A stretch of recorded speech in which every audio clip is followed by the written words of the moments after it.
With veteran hitters like Christian Yelich and George Springer's heating up, find out if Matt and I are buying or selling on these names and more on today's action-packed episode of Locked On Fantasy Baseball.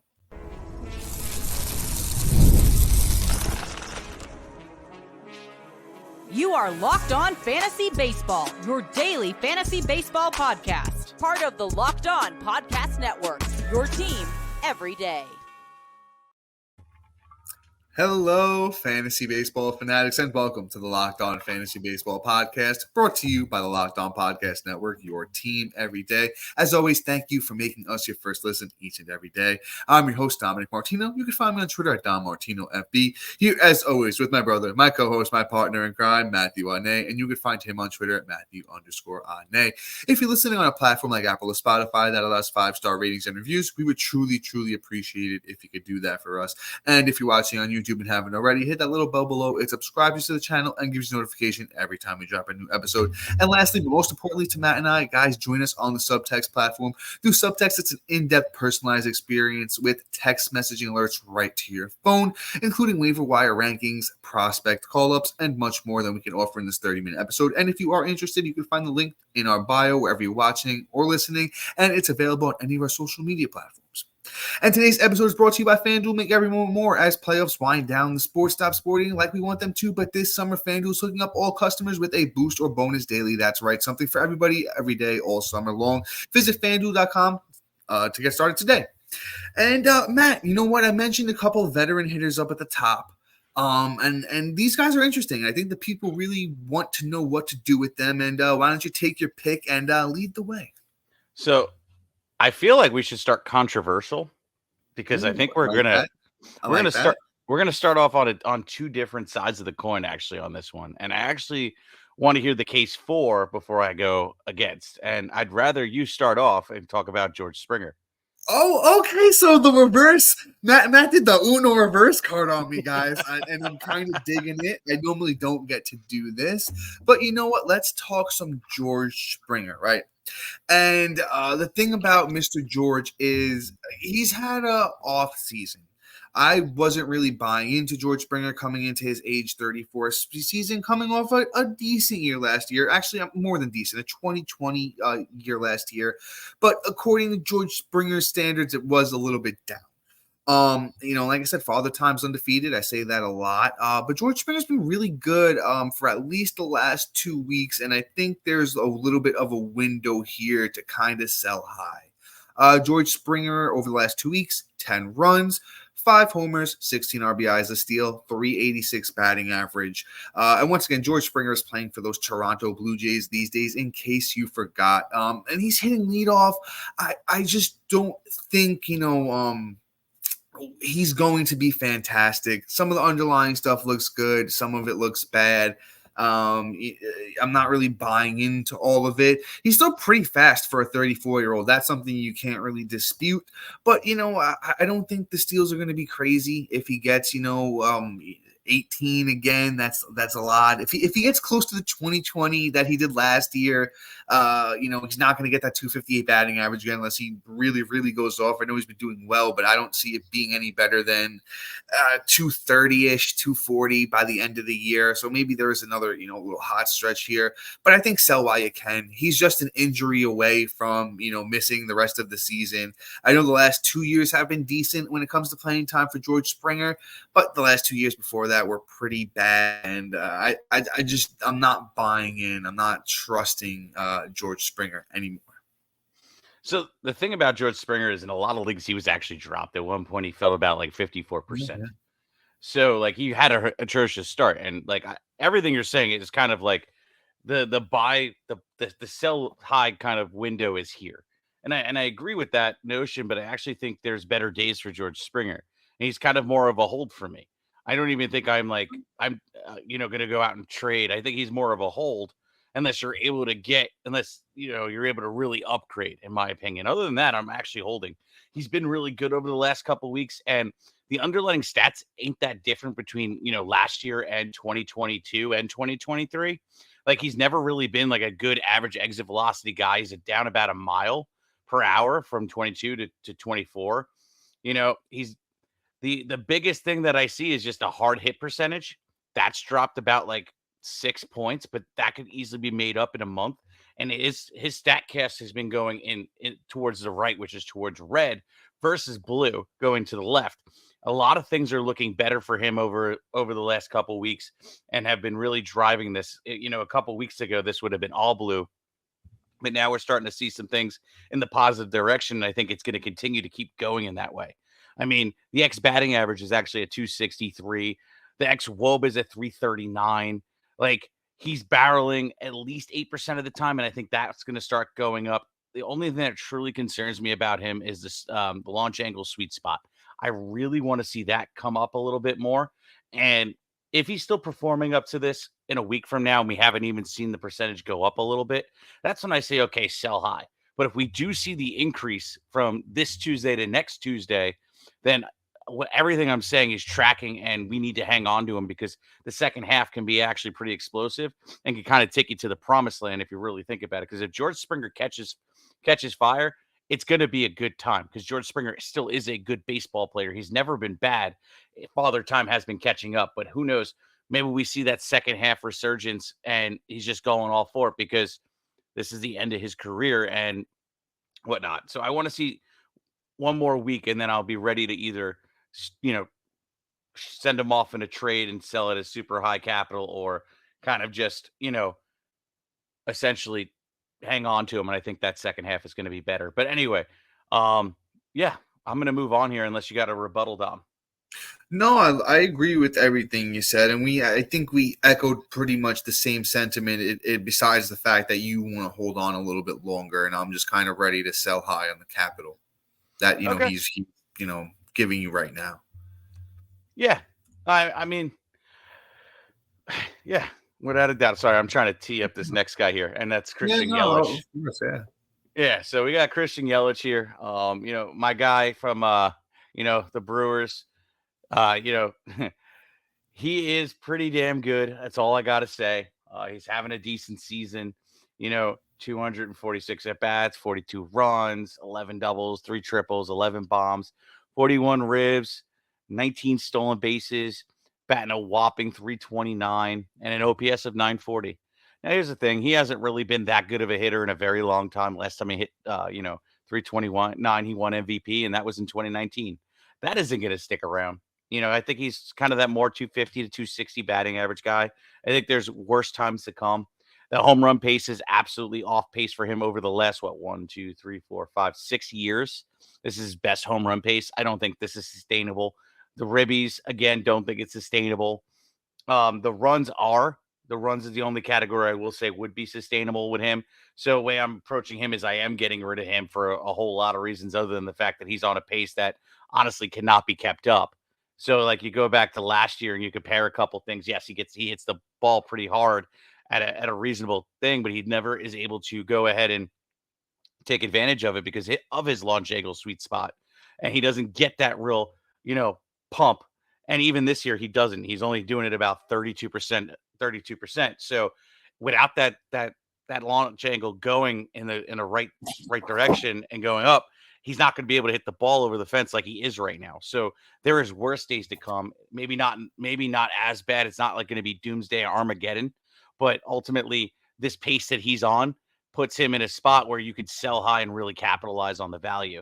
And I would do that immediately because Christian Yelich is going to go for, I think, $1.25 on the price right now. So I would definitely dump him if you can. So it's actually interesting is that, so where you were with George Springer, I think I'm more there with Christian Yelich. I think we're kind of going to flip-flop on these two. So as much as I originally wanted to talk Christian Yelich as a sell high, I didn't realize a lot of the underlying stuff is actually backing up his performance this year. And, Father Time, as I said, undefeated. Christian Yelich is 32. But I do believe that he's a good hitter. He's done it before. He's dealt with a lot of injuries over the past 3 years. I think he had a little bit of stuff going on in 2020 as well. I'm not 100%. I gotta, somebody fact check me on that one. But just been injury played, back, knees, a whole bunch of stuff going on with Yelich. I think he's finally fully healthy. Not that that's gonna last very long. We shall see.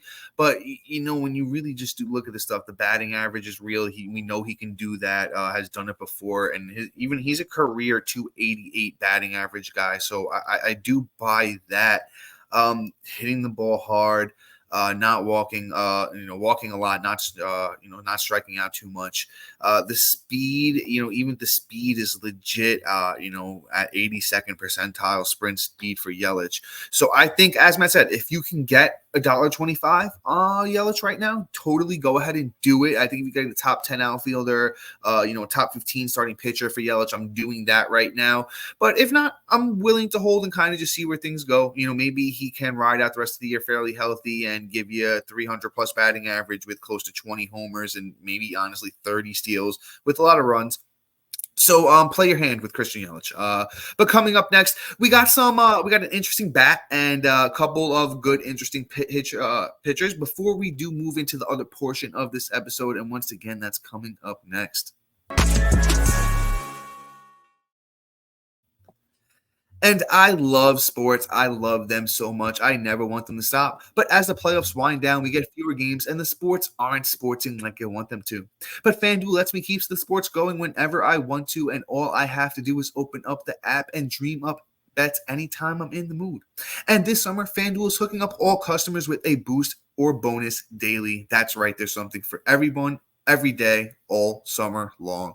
And guys, I didn't steer you wrong when it came to the NBA Finals. I told you those Boston Celtics were going to take it, and they did. So there's a bunch of more interesting bets when it comes to MLB this summer at FanDuel. So make sure you look out for all of those, and Matt and I will definitely point you in the right direction. FanDuel, official sports betting partner of Major League Baseball. And are you watching Fox Sports or ESPN on your TV all day and you have to turn down the volume with all that shouting? Make the switch over to Locked On Sports Today, our free 24/7 sports streaming channel program for your everyday to bring you the biggest stories without all that screaming.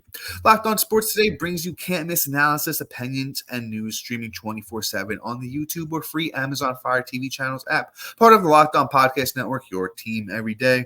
And then we're once again introducing the Locked On Fantasy Baseball Podcast Diamond Club on the Subtext platform, your ultimate fantasy baseball companion. As the season continues to unfold, you can rely on Matt and I for dynamic content. Get real-time alerts right to your phone, including waiver wire rankings, instant call-up notifications, injury reactions, and a whole lot more. Stay ahead of your fantasy league by joining the Diamond Club on the Subtext platform, where the path to your victories begins. Subscribe now and elevate your fantasy experience to a new level. And as always, my brother, that is a lot of talking for anyone. So I'm going to ask you to grab this next guy for us if you can. All right. We're going to talk about Brenton Doyle here. Doyle rules. And, Doyle rules. Brenton Doyle is just somebody that's having a really good season. I don't know how long this is going to be sustainable or what he's going to look like in a couple weeks. But right now, he's kind of like a guy that, is somebody that everybody has added over the last couple weeks. He's just having a damn good year. But the thing is, though, I look at his underlying stats and I'm like, it's okay. His X batting average is, a 262. He's hitting a 272. His X WOBA is a 337. His slug is a 441. Like, the average exit velocity really isn't there at 89.1 miles per hour. The bat speed is a little bit on the slower side. Barrel is just above average. He's not hitting the ball hard on a good amount of times. The launch angle's decent, but could be better. He's chasing, he's whiffing, he's striking out, and he's not really walking. These are all things that say, hey, the pace that he's on right now isn't somebody that's going to be a super all-star. Because he's having an all-star pace. I'm not saying he's going to teeter off and be bad. But where I'm getting at is, where I see him finishing versus the value that you're going to have by trading him and including him in a trade right now, I think is the better aspect of this. I think trading him away is a better move for you right now. There's people that are asking, what should I do? Should I trade for him right now? And I'm like, no. If anything, I'd be trying to trade him away. I would not be trying to acquire him. And essentially that's how I'm handling Brenton Doyle right now. Yeah, Matt, that's a great take on Doyle. We're in the same boat here. I'm not buying it. And then what the funny thing is with Brenton Doyle, and then if you guys don't know, he plays for those Colorado Rockies. It's the home away splits. This is an easy one. At home, Brenton Doyle's hitting 346 on the year across 43 games with 7 homers and 11 steals. And then 42 games on the road this year. Brenton Doyle's hitting 199 with 4 homers and 9 steals.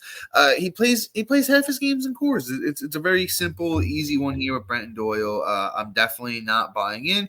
Matt, you broke him down very well. This is a guy you add in a trade as a sweetener, and then, as he starts to fall off in the second half, you kind of laugh your way to the bank as you benefited from this good first half that Brenton Doyle has had.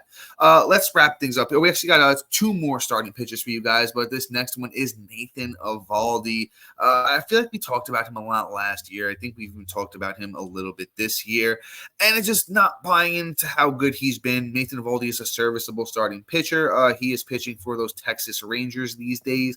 Has 87 innings pitched, 6 wins, 85 strikeouts, a 3.10 ERA, and a 1.03 WHIP. Like I said, he's just not this good. We have a long career track record of Nathan Eovaldi. I really think he's going to be more of a mid to high 3s ERA the rest of the way with a mediocre WHIP and under a K per 9.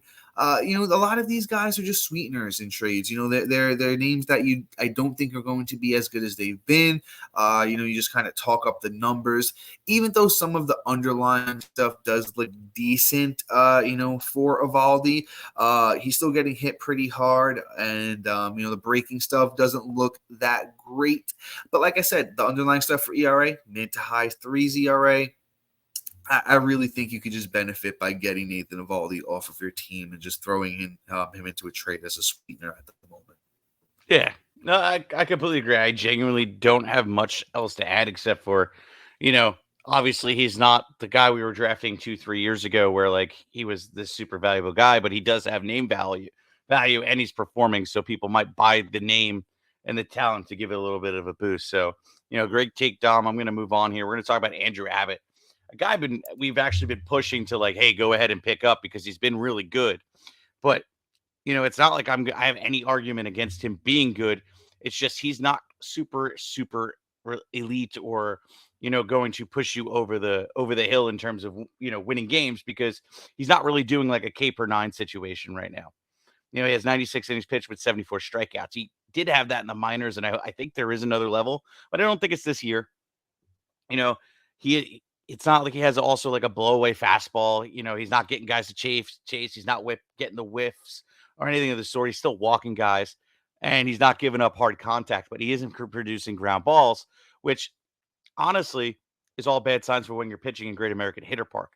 So I kind of just would rather have him moved and kind of include him in like a trade for like a package deal where I can go ahead and get the player I really want. You're not going to be able to go and trade him directly for like a Kodai Senga who's been sitting on the IL for a little bit, or even a Jeffrey Springs for somebody that's been holding him, or a Kershaw or anything. I think you can get that done in some leagues, man. I think there's definitely leagues out there that you can go offer Andrew Abbott for Jeffrey Springs and get that deal done. And I actually love that. And I think that's a good deal. I mean, I wouldn't do it personally, but I could, if the team is desperate enough, if you're in a position where you need to correct your team, maybe that's a deal. And I wouldn't be mad at that because Springs actually will be back in 2 weeks. But I think Springs has a big second half in him, and I don't know if we could say the same for Abbott. I agree. Things could totally go downward for a lot of things. The break kind of kills guys. So Andrew Abbott could kind of take a poop, but I don't foresee that either. I just think he's better on somebody else's team and getting the player you want in return than anything else.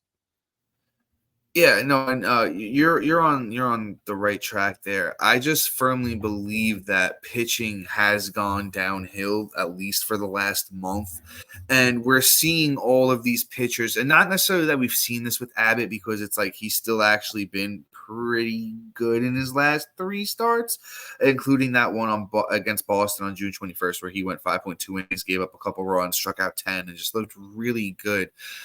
Even just look at the whip on the year. It's a 1.20. Control is not his strong point. And as Matt, great point that I wanted to bring up, and I just kind of second it.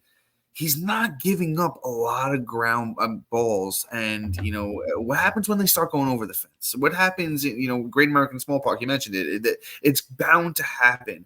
I think we're going to see Abbott, whose FIP, by the way, is a 4.95. I think Abbott's going to be a high threes, when I say high threes, like a 3.7, 3.8 ERA, well under that K per 9. And I think the whip backtracks as well. I think even the last year was a 1.31 whip across his 21 starts in the big. Once again, Andrew Abbott, Cincinnati Reds starting pitchers who we're talking about here. I just see a lot of ways that this goes south for, as you mentioned, somebody who doesn't have a big fastball and he's getting good results on the fastball right now because it's performing.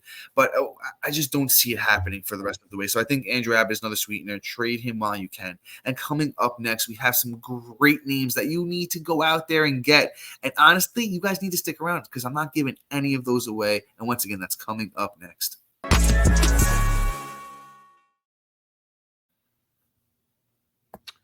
PrizePicks is the largest daily fantasy sports platform in North America. They're the easiest and most exciting way to play DFS. It's just you against the numbers instead of battling thousands of other players like pros and sharks. You pick more or less than 2 to 6 player stat projections and watch the winnings roll in. Exploring my skills on PrizePicks this season adds an extra layer of excitement to daily fantasy sports. With just a few taps, you could transform $10 into $1,000 easily.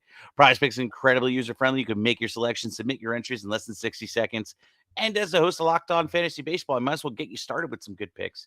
Opt for Josh Lowe to have higher than 0.5 total bases in his next start.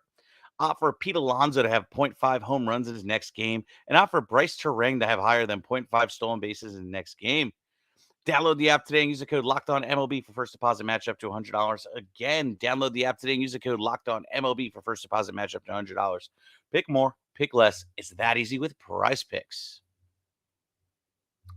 Here at Locked On Fantasy Baseball, we pride ourselves on getting you the latest news for your team, whether it's the offseason, the draft, spring training, or playoffs. It's year-round. And you know what else is year-round? Unfortunately, collection season.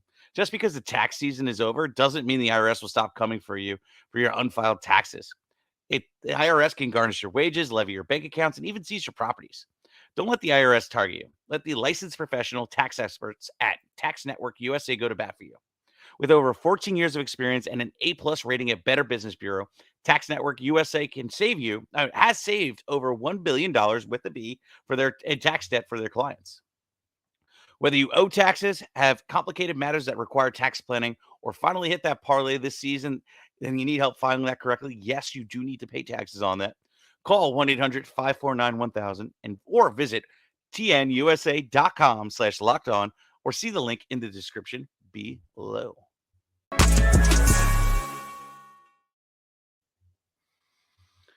All right, so we are back, and Dom, please take this one away. Yeah, let's talk about Teoscar Hernandez, right? Now, the thing is you're still going to have to pay a little bit for a guy like this, but I think there's a window. He's currently, as a recording, on Monday, Teoscar Hernandez at 259, 19 homers, 4 steals, 60 RBIs. Looks really good. I think the 259 batting average is going to get people. I think they remember earlier in the season when he was really hitting all those home runs. Honestly, since June 12th, though, he's only hit 1 homer. The batting average hasn't really been bad over that time period, but just a guy that's cooled off, and I really think there's a big second half in there for Teoscar. He's doing all of the things right that we want him to do. We know that he, strikes out a lot and doesn't walk a lot. He's done it his whole career, but he's hitting the ball super hard. He's barreling it up. The batting average is, right around where we expect it to be. I don't think he's going to blow you away in that category, but I think if Teoscar finishes the year with, 35 home runs and, 100 plus RBIs, with a good run total, and he's going to even probably chip in. I would approximate maybe 8 steals. So you're going to get something in that department as well. Not that we're buying low on Teoscar Hernandez, it's just that I think there is a lot more here in the tank, and I would go out there, and acquire Teoscar Hernandez. And if we forgot, he's playing for those Dodgers. I would give up a George Springer and Andrew Abbott to go get a Teoscar Hernandez. And honestly, I think in most cases, a trade like that probably gets it done. But like I said, there's a lot of room left on the table to profit when it comes to Teoscar Hernandez. I mean, those are all great points, and honestly, I have nothing to add on it. I am going to move on. Great take. I'm going to move on O'Neal Cruz here. O'Neal Cruz, another guy. Keep in mind we're recording on Monday. He just got pulled for a Yeah. hamstring injury, so this may be completely out of the question by the time you're listening. But ultimately, like if he does tend to avoid the IL, only misses a couple days, I am trying to acquire him. He has been better of late, and he has been swinging the bat pretty damn hard. And his last 2 weeks have been fantastic. 5 runs, 3 bombs, 8 ribs, a stolen base, batting 256. Season numbers aren't atrocious, but obviously we'd like better. But I think there is better days to come. You look at like everything behind the cover, and his xWOB is 344, his batting average is 267, his slug is 429, his average exit velocity is 95.4 miles per hour, which is absolutely ridiculous. His bat speed is at top percentile, as he's barreling at nearly top percentile. His hard hit percentage is literally 53% of the time. So like if he hits the ball more than 50% of the time, he's hitting it really hard. Yeah, there's better days to come. So, like, the way I'm approaching O'Neal Cruz is I'm trying to just go out and acquire him. It's not like he's been super impressive. People drafted him high this year. You're going to be able to get him on a discount, even with his better play. If anything, they're going to be happy. They're going to be able to get 75 cents on the dollar, 65 cents on the dollar. So, right now, I'm going out and trying to acquire O'Neal Cruz. Maybe I try and throw, again, this is where I would do this Christian Yelich, and then I try and acquire O'Neal Cruz and something. Because you're not just going to go and take O'Neal Cruz for Christian Yelich straight up. You're going to try and fill multiple holes, and then you're going to hopefully come out on the better side of this. Because again, I didn't see Christian Yelich staying in the pace that he's doing, and I think O'Neal Cruz is about to, moonshot. So that plus another hole to fill, I think Yelich is the perfect trade guy that you're going to go and try and acquire O'Neal Cruz for and something. Yeah, Matt, you're spot on here. And as I'm looking, the best update that I see here was that the quote from the manager of the Pirates was that O'Neal Cruz was moved with an abundance of caution, meaning that it might not really be that bad, for their superstar who missed, pretty much all of last year. I think they're playing it safe. I think it even gives a better by, low opportunity here on O'Neal Cruz of the Pittsburgh Pirates. Matt told you about all that underlying stuff. He's 99, 98, 96 percentile in all of the stuff that you really want to see him in, even when it comes to the underlying stuff for batting average. They're expecting him to hit around 267. The sprint speed is 88th percentile. For a guy that's 25 years old and missed all of last year, and then, played 87 games in 2022 and 2 games in 2021, hasn't had a lot of big league experience under his belt. I think O'Neal Cruz, if healthy, is in for a monster second half. And even if you have to pay 75 cents on the dollar right now, which I think you easily could, go out there and do it. O'Neal Cruz, the buy low opportunity window, I think is going to close if he stays healthy, because he, as Matt told you, he's been very, very hot of late. Let's move on to somebody that's more of an interesting case. Let's talk some Marcus Semien. Marcus Semien is somebody we're going to have to more rely on, the track record here, because not a lot to love when it comes to, the surface level numbers here with Semien this year. It's 88 games played, a 229 batting average, 57 runs, 12 homers, 47 RBIs, and 3 steals. And once again, Semien is playing for those Texas Rangers. We know the track record. I think there's more here in, the tank for Marcus Semien, and those Texas Rangers has a great lineup around him. A couple of the big bats on that team have been struggling this year. Not striking out a lot, not chasing, not whiffing. The speed is still there. He's in the 82nd sprint speed percentile, very close to O'Neal Cruz, actually. And the age difference there is wild. A lot of the underlying stuff doesn't really look great for Semien, so I don't know how much power is going to be there. So I think we might see an exchange of the speed for the power, as to where Semien maybe only finishes with like 22 home runs, but maybe he gets up to 15 steals, goes on a little bit of a speed streak. And honestly, people might see the only 3 steals in the 229 batting average, and they might be overlooking that he still has 57 runs and 47 RBIs, on a good Texas Rangers team, and he's leading off. So there is, a lot of reasons to love Semien. And, if you lost Rengifo or you're struggling at second base, this could be a way out. Yeah, I mean, truthfully, when it comes to Semien, you talk about the underlying stats, but if you compare it to 2023, there's not much of a difference except for the launch angle sweet spot. That's where he was super successful. He's never been a guy that really crushes the ball. He's never been a guy that, gets a lot of hard contact. He just gets it over the fence because he's a really good hitter. Like Marcus Semien hit 29 last year with having a sweet spot of, hold on, I'm going to get it, of 37%, but only hit the ball 37% of the time hard. And his average exit velocity was 88.4. And this year, what is it at? 87.3. It doesn't take much to make that adjustment to your swing to get a better launch angle, whether that's pulling the ball less or pulling the ball a little bit more, changing that angle to get that ball to drive a little bit further. And then there we go. We have normal Marcus Semien. So this is the best time to go in and buy on him right now. I don't think we have enough time for the next two guys, but I will throw out, hey, Framber Valdez is a guy I'm definitely trying to go out and target. If you want to find out more, join me on subtext and ask me the question why. But yeah, we're out of time today, guys. Please like, subscribe, comment, rate, review. If you can, share it with your family, your friends, your grandmother, your groups, whatever you want. Just play it, please, and just share it, please. It really goes a long way. And if you have any questions and you really don't want to join the Diamond Club because of finance reasons, shoot us a question on the review section in Apple, and I will make sure to answer it. Have a great rest of your day, guys. Peace. So